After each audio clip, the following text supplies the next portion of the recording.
members of the Canada Boat to Gaza Committee here in Vancouver.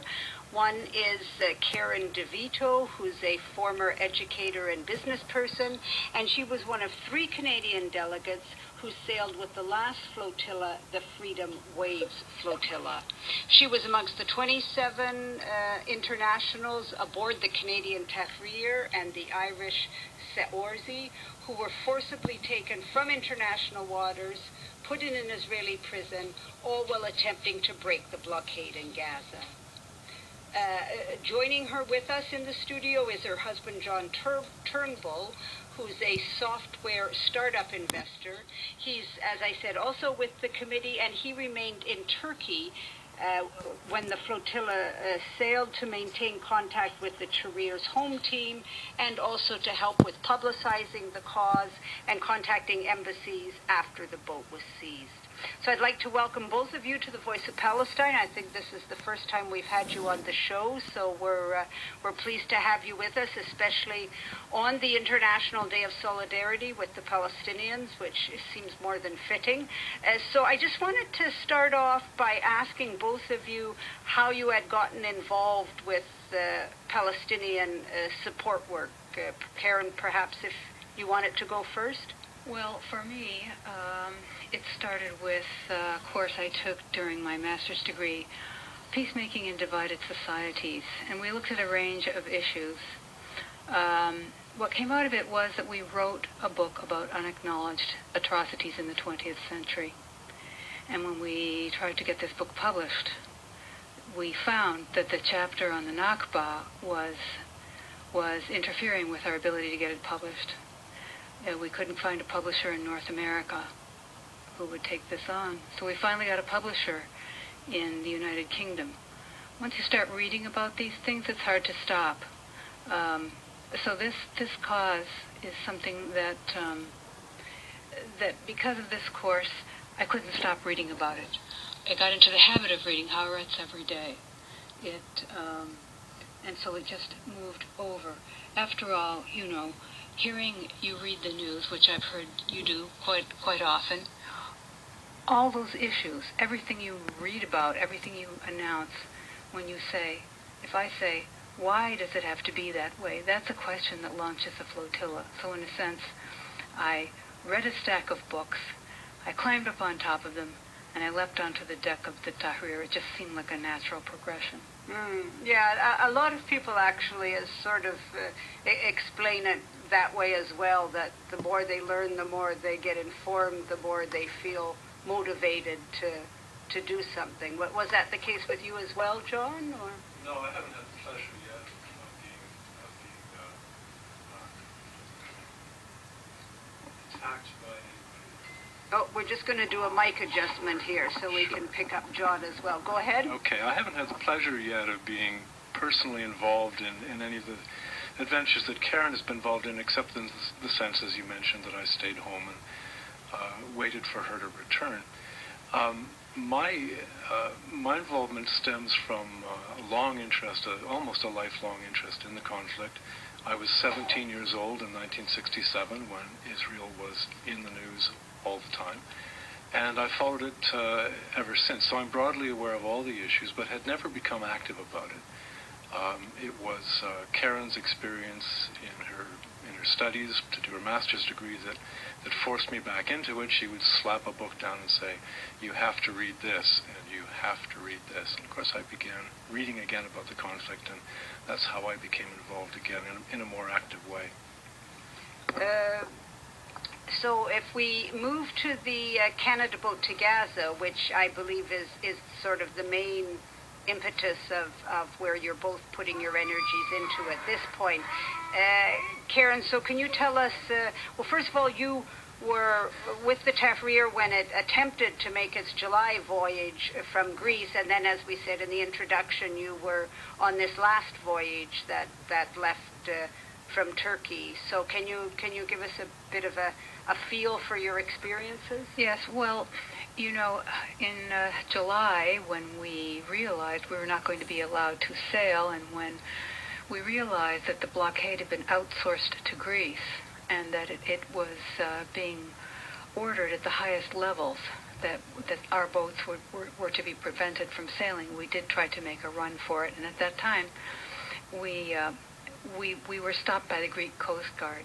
I just want to contrast that experience, being an aficionado of hijacking.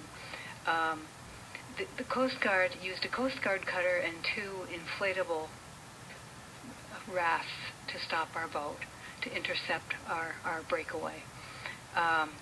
This time, we were intercepted by what looked to me like the whole Israeli Navy, including 3 warships, about 15 other smaller boats filled with commandos, water cannons.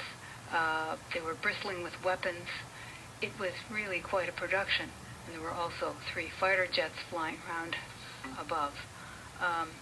But the thing is that our flotilla was called the Secret Flotilla because we sailed without very much fanfare. In fact, we did it as quietly as possible. This was the second one, the most recent one. Yes, out of Turkey, because of the Greek experience. There was a hope that we would be able to sail without attracting attention until we could cross into international waters. Which you did do. Which we did do. Yes. There was some discussion, and I know that it happened at high levels because I read about it on the way home in the Washington Post. Apparently Obama called Erdogan when word got out that there was a ship about to sail called the Tahrir, and they had a discussion, and Obama asked Erdogan to make sure that no Turkish citizens went on that boat, so that the Israeli Navy might not apprehend and have a replay of what happened with the Mavi Marmara a year before. Mind you, he did not call Netanyahu and ask him not to seize our ship or not to rough up any of our participants, but he did contact Erdogan. And Turkey allowed us to sail, and we really thank Turkey and the Turkish people for that. They understand solidarity with the Palestinian people very well. And so then you were in international waters, and I think probably most people know that the boat was stopped, and you were kidnapped basically, and all of the 27 people were taken to Israeli prisons. The men were sent to one, and the women were sent to a different one. Well, we were in different branches of this particular prison. There were 12 aboard our boat, and we neglected to mention when we left port that we were going to take a left turn and proceed to Gaza, and that's what we did. The IDF did board our boat. They like to talk about themselves as a force that maintains order and peace, but it was really quite a chaotic experience being boarded by them. Very, really messy, water cannon, conflicting orders from them. They tell us, go to the front of the boat. No, go to the back of the boat. They turn the water cannon on us. They boarded. There was lots of shouting, weapons in our faces. It's kind of hard to follow all the commands with your hands in the air and trying to make sure that you keep eye contact and let the hijacking pirate Navy know that you're not a threat at all, which they knew beforehand.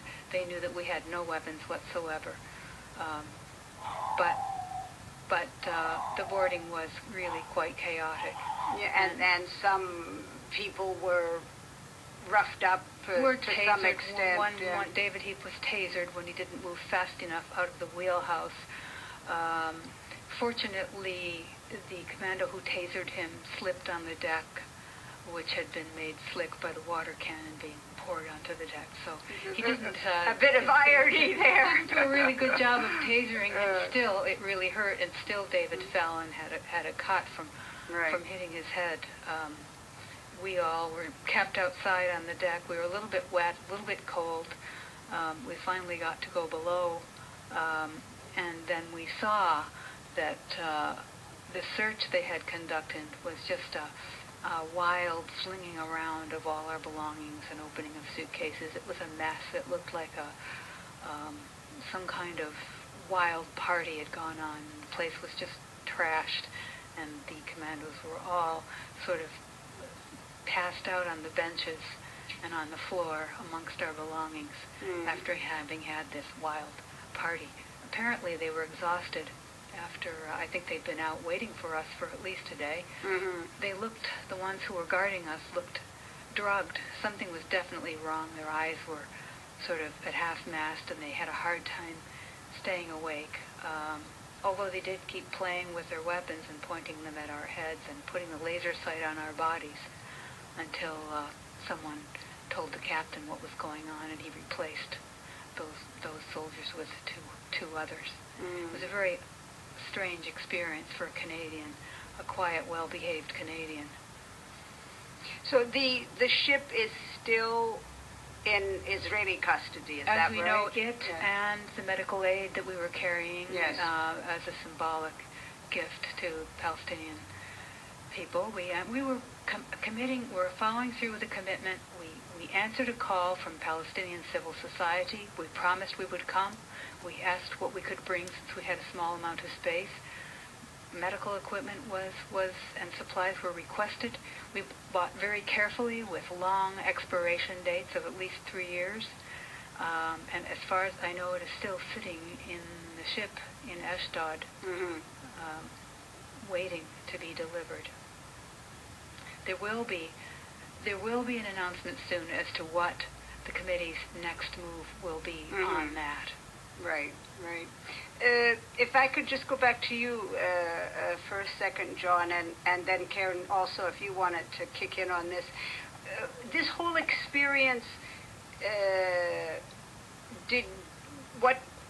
what did you gain from it? There's of course was a huge educational value out of the flotillas and what came from them, even if even if the last voyage of the Trier did not actually reach the shores of Gaza, there was a huge educational value there. But what do you feel were the main issues that you feel came out of all of this?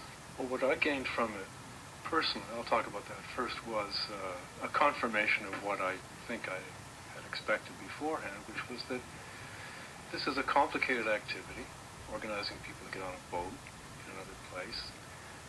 It requires practice and rehearsal, and we've been mocked by various of our detractors for not being successful in some way, and I'll just point out that you are successful after you practice, and the more we do it, the better we're going to be at it.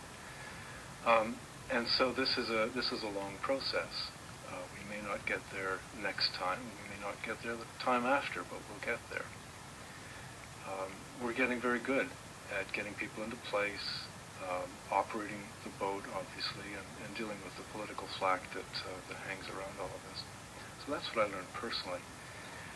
I think what the rest of us learned was that the notion of a blockade of Gaza is in some degree ridiculous, and we can talk about missiles and the usual questions that come up when the blockade is discussed, and that it is wholly a political activity aimed at attempting to change people's minds, and that's not going to happen. That is, the blockade of Gaza is apparently a way to punish people in Gaza for voting for a government that we've now decided we don't like, after all. When I say we, I mean North America and Western Europe. And it's not going to work. And when you're there and you see how it operates and you see what the contradictions are, it becomes very clear that it's a ridiculous notion, and it will have to end. It's interesting, the comment you made reminded me of, we had a speaker in town recently, Neda Elia, talking about the global boycott movement, and she also made the point that you do actions not expecting them to be immediately successful, but that there's also an important educational component as well, and that's perhaps as important as, what immediate results you may or may not get. So, yeah. Absolutely. And if I can just take that a little further before I pass it back to Karen. Something that is not well understood by people who have followed our adventures in the news is that the blockade is not simply to prevent things coming into Gaza. It's to prevent things going out, which means that you can't be an exporter. You can't sell and trade if you live in Gaza, with the exception of very, very minor allowances for a few truckloads of berries, Right. The odd bit of furniture and that kind of thing. So this is not about the prevention of a danger to the state of Israel. This is about the suppression of a large group of civilians who are prevented from making any kind of living and therefore become dependent on us. Right. So did you have some thoughts? Well, to follow up on that, what kind of place is it where the career path for a young person is rubble collector? In order to build anything, that's what people are doing in Gaza, as you know. And a rubble collector within a kilometer of the border means that they're risking their lives to salvage a few bricks, to knock off the mortar, to rebuild something the best they can. And that under this kind of oppression, under this kind of collective punishment, that the creativity to make something out of almost nothing still survives. What I learned out of this is I saw a little corner of what it's like to be incarcerated. 40% of adult males, and by the way, just to remind people that at 16 years old, Palestinians are considered adults and can be tried as an adult. 40% of them had the experience of imprisonment. That's a huge number. And throughout the occupied territories. And that it doesn't take long for you not to trust anyone when you're incarcerated. We really discovered after a very short time that when people came to help us, we wanted them to prove who they were. You were suspicious. We were very suspicious because we had not been told one thing that was true from the moment of contact until the moment, well, for me, the moment I leapt through the door of the Turkish Airlines plane to go back to Istanbul. Right. Yeah, it's a good point you make, because I know, especially for people who've been brought up here, when they first get to know Palestinians, they think, oh my God, these people are kind of suspicious of everybody sometimes, but once you've seen the experiences they've been through, or even had, as you said, a small taste of it, you can kind of understand why that suspicion would exist. And I was one of the lucky ones. I'm a foreign national. I have an embassy with people working there who want to keep an eye on me and make sure I'm all right. There are thousands of Palestinian political prisoners. They do not have that. And in the occupied territories, the courts are all military courts. And I just read today that their conviction rate is 99.74%. So, it's really hard to imagine these things in Canada. But having seen the authoritarianism, the psychological violence and brutality that is all the way through all the bureaucracy that operate within the Israeli legal system, prison system, and military. And when every person serves in the military, it's a very paranoid kind of security conscious, if you want to call brutalizing other people's security, society. And to see that from the inside is definitely an education. Yes, yeah. Just before we go to the final question I had, if either of you just wanted to comment on the Canadian government position regarding this voyage of the Tahrir, which I think they staked out their claim before it even sailed, basically, that they thought it was provocative and people were doing it at their own risk, etc., etc., etc. So did either of you want to? Of course it's provocative.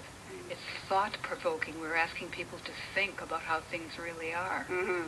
And I have to say that the bureaucrat who worked at the embassy there did his very best to make sure that I was all right.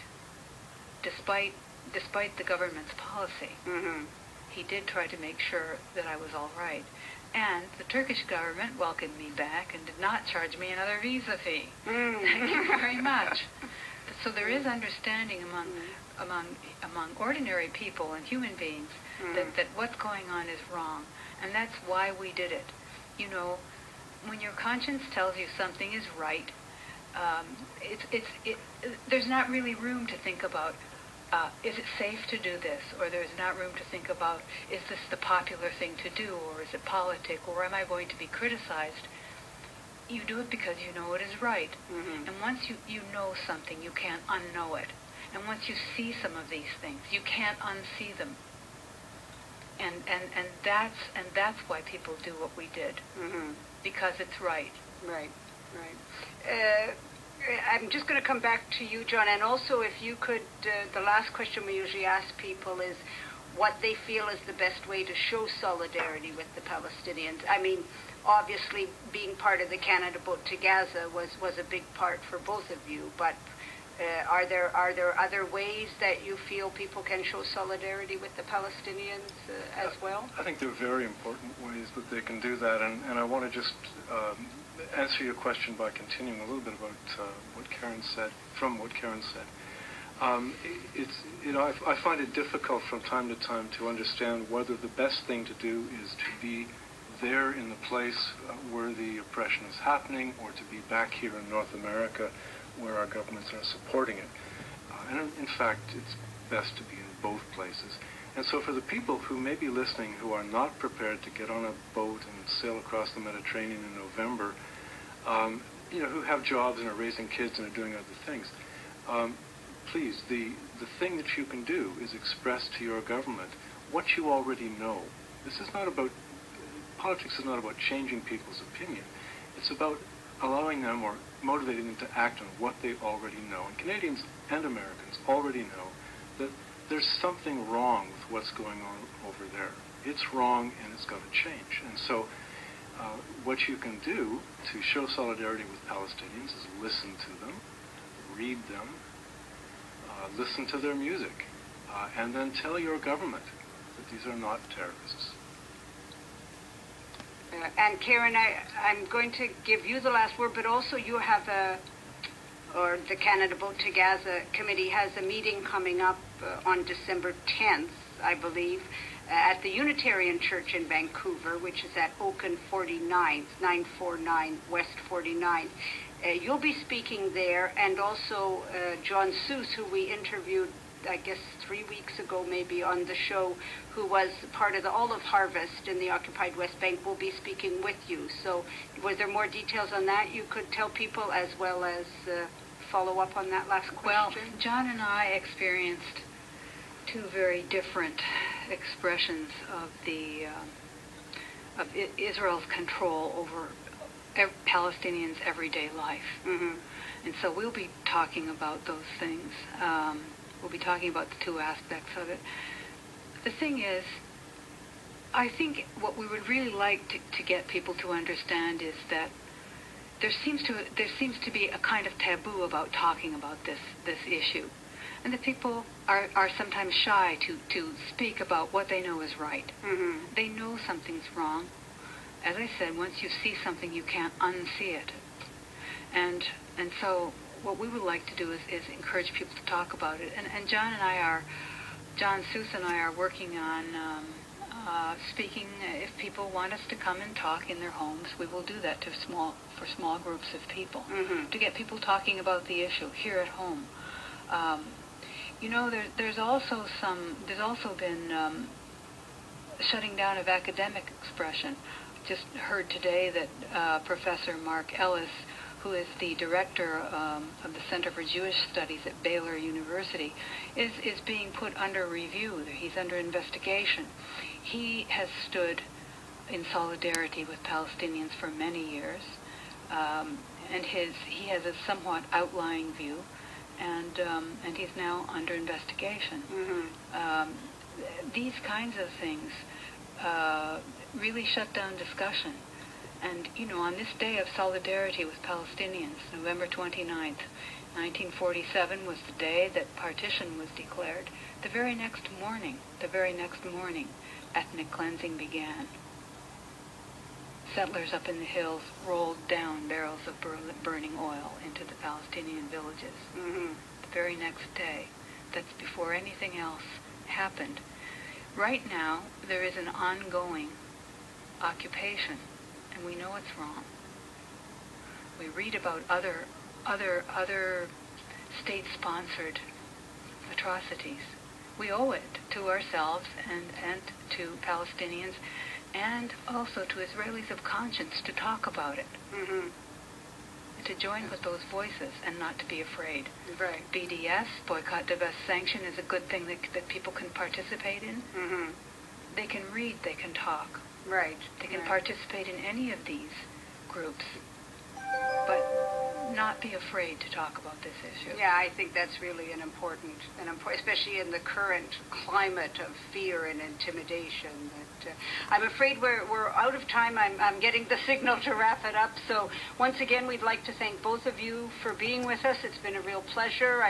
As I said at the beginning, especially on the International Day of Solidarity, we feel it's really fitting to have the two of you join us. And I will announce the meeting on December 10th again at the end of the show. But once again, thanks for coming in.